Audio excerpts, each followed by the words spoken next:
cold. Coach, you can start off with a statement and we'll take questions. Well, I definitely give Grambling and the Lady Tigers, Coach Damone, kudos for such a great job this year in the season. Stepping into tonight's game, we knew that this contest was going to be something that was going to be tough for us. But defensively, I felt that we had the scheme to do what it takes in order to secure the win. And, they made a couple runs down there in the stretch, and they got a lot of key rebounds. And I think that was really pivotal for them, especially in the fourth period when we were tied up going into the fourth. So you have to give those girls credit for working extremely hard, for bouncing back from a year that they had last year to be a top contender in this tournament. And, I have to give them credit for working so hard. Questions? Coach, you just talked about that fourth quarter. You're in a situation where you get what you're looking for, tie game. Now you got to fight, and you're an even kill, 0-0, pretty much free slate. And now it's like give instructions and go get the girls and go get it done. Well, the main thing is that I'm not a coach that ever comes up with excuses. And the injury bug has just been really hounding us this year. It's just been kind of just that thorn in your side. And of course, everyone knows that we had to play a game tonight without Larissa Scott, and that was a big key, to our offense, and that's what we rely on. We rely on Larissa, and in the fourth quarter, when you got veterans like a Larissa on the floor, you can be a little bit more relaxed as a coach that's been in a situation like this. But when you have new players that's on the floor that's never been in this spotlight, you have to make adjustments. But it's a learning experience for them, because I think even Lanicky and being on this stage for her, this platform for her, the experience that they had in the fourth, it only the positive part out of it, you got to just grow from it, because we were down to 7 players. We're down to 7 players, and we have a walk-on, and we've been playing hard. And you just have to continue to give them credit. We don't have a lot of depth on our team. Never really had a lot of depth. So it's just one of those things that you just got to go out and play. I mean, if you had 5, you just got to go out and play. So just got to make it happen. Coach Brown, first of all, how's Monique Abs? How's she? She's fine. Okay, because it looked like that was going to be the end of the night. I know you took a collective breath talking about the injuries that you have to deal with.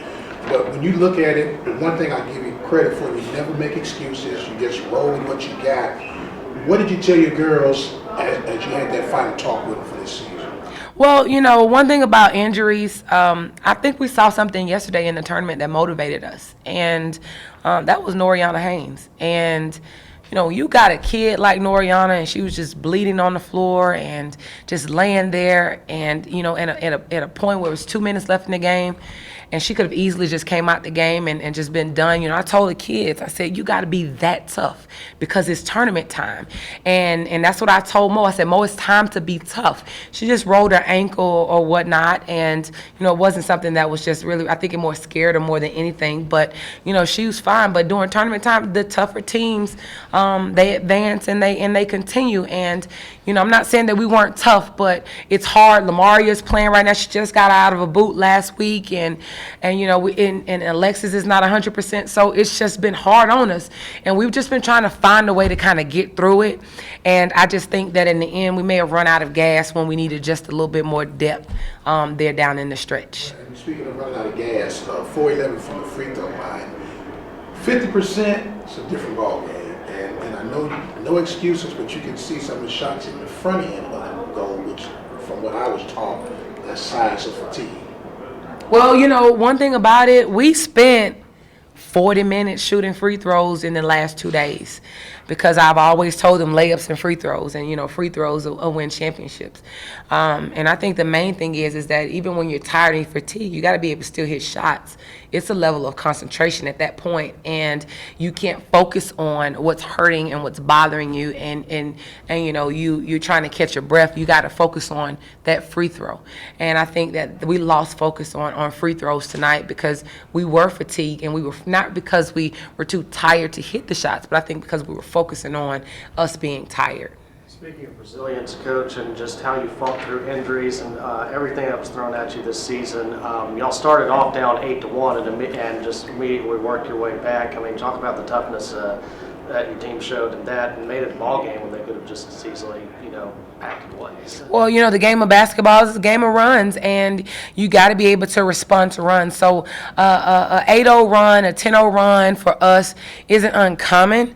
Sometimes I even allow them to play through the runs to see if they'll be able to respond without you having to call a timeout and make an adjustment, because you want to be able to see those veteran players to step up to help make some smart decisions. And I think that we were able to do that down in the third. I think they went up 6 on us. I'm sorry, in the second, they went up 6 on us, and we didn't have to call a timeout for that. So, we just wanted to allow them to work through it and play through it. We got kids, Lamaria Cole, Sweet 16 contender a few years ago for Kansas, and Alexis Parker, championship player, and Taylor Overshone has been right here in this same seat before advancing in the tournament. And you want them to be able to step up and be veterans on the floor, and that's what I was looking for some leadership down there in the stretch, and especially in the fourth. Lamaria, you transferred out of Kansas back much closer to your hometown. Talk about just, I know it's hard to do now, but talk about just, the fantastic season you had and really an overall fantastic career, especially doing it so close to your family and your home area. I think we had a good year. I mean, it was an okay year. I think we could have did better, but I had a good year all around. I enjoyed my teammates, and I enjoyed playing for Coach Brown. Unfortunately, we didn't, get the turnout we wanted, but I did enjoy my season at Prairie. Any more questions? Well, Nikki, I know you came from the Mississippi JUCO system, so I know it's not exactly just easy going over there too. So talk about your, really a fairly good game in a big setting like this. So what was going right for you? Like you said, I came from a JUCO that was pretty successful, and I had kind of been on the stage. I could have gave a little bit more, but I kind of knew what to expect, but it wasn't enough. Any more questions for Prairie? Coach, Raymond Holly, HBCU Sports. Did it seem like some of your girls was getting confused with the NBA three-point line and the NCAA? Because it seemed like they were taking a lot of those shots from that distance. No, one thing about it I give them credit for is that, if we're on, we can hit from anywhere on the floor.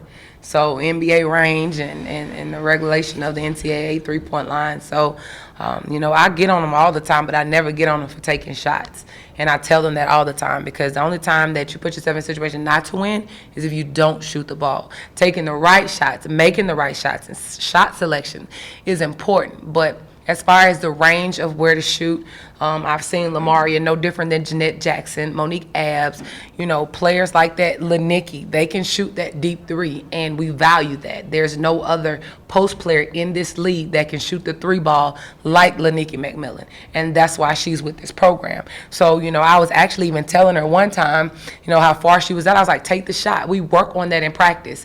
And, with the way things are evolving and the way that kids are watching the NBA and the WNBA, they want to be those type of kids, those type of players that's taking those long threes and playing at Prairie View. I will encourage it if they work on it, and they work on it. We put them on the shooting machine. They take a lot of shots. Tonight, it just didn't fall from us behind the three-point line. Thank you for your time, Coach. Thank you.